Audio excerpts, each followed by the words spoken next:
Hi, നമ്മൾ last പഠിച്ചത് 1781 amending ആക്ടിനെ കുറിച്ചാണ് പഠിച്ചത്. ദെൻ നമുക്കിനി പഠിക്കാൻ പോകേണ്ടത് പിറ്റ്സ് ഇന്ത്യ ആക്ട് ഓഫ് 1784 ആണ്.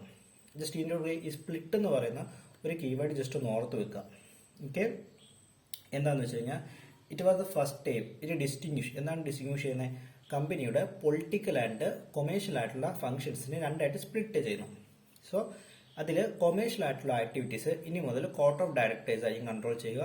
അതുപോലെ തന്നെ പൊളിറ്റിക്കൽ ആയിട്ടുള്ള ആക്ടിവിറ്റീസ് എന്ന് പറയുന്നത് ബോർഡ് ഓഫ് കൺട്രോൾ ആയിരിക്കും ഇനി മുതൽ കൺട്രോൾ ചെയ്യുക. ബോർഡ് ഓഫ് കൺട്രോൾ എന്തൊക്കെ കാര്യങ്ങളായിരിക്കും സൂപ്പർവൈസ് ചെയ്യാൻ പോവുക? Civil, military, government or revenue. ഇനി ഈ ഇത്രയും കാര്യങ്ങളായിരിക്കും നമ്മുടെ ബോർഡ് ഓഫ് കൺട്രോൾ സൂപ്പർവൈസ് ചെയ്യുന്നത്. കോർട്ട് ഓഫ് ഡയറക്ടേഴ്സ് എന്ന് പറയുന്നത് കൊമേഴ്ഷ്യൽ ആയിട്ടുള്ള ആക്ടിവിറ്റീസിനെ കൺട്രോൾ ചെയ്യും. പിറ്റ്സ് ഇന്ത്യ ആക്ട് സിഗ്നിഫിക്കന്റ് ആകുന്നത് രണ്ട് കാര്യങ്ങൾക്കാണ്.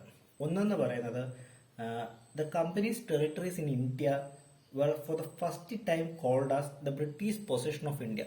അന്ന് വരെ നമ്മുടെ ഈസ്റ്റ് ഇന്ത്യ കമ്പനിയുടെ കീഴിലുണ്ടായിരുന്ന നമ്മുടെ ഇന്ത്യയിലെ ലാൻഡ് ഇനി മുതൽ അറിയപ്പെടാൻ പോകുന്നത് the British possession of India എന്നാണ്. സോ പതിയെ നമ്മുടെ ബ്രിട്ടീഷ് ഗവൺമെന്റ് കമ്പനീന്റെ കയ്യിൽ നിന്ന് ഇന്ത്യയുടെ അധികാരം തിരിച്ചു പിടിക്കുന്നതിനുള്ള സ്റ്റെപ്പുകളായിട്ട് നമുക്ക് ഈ ആക്ടുകളെ നമുക്ക് കാണാൻ വേണ്ടി സാധിക്കാം. രണ്ടാമതായിട്ട് the British government was given the supreme control over the company's affairs and its administration in India. Okay, so ഈ രണ്ട് കാര്യങ്ങളിലായിട്ടാണ് ഈ ഒരു ആക്ട് സിഗ്നിഫിക്കന്റ് ആകുന്നത്. സോ ഒന്നെന്ന് പറയുന്നത് the companies territories in India were the first time called as British possession in India. ഈ കാര്യം ഓർത്ത് വെക്കുക. Then the British government was given the supreme control over the company's affairs and its administration in India. British government എന്തൊക്കെയാണ്? British government was given supreme control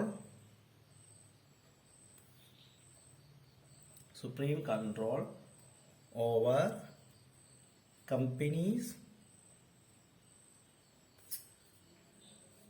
affairs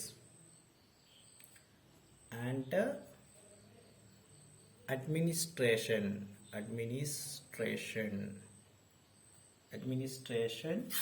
in India.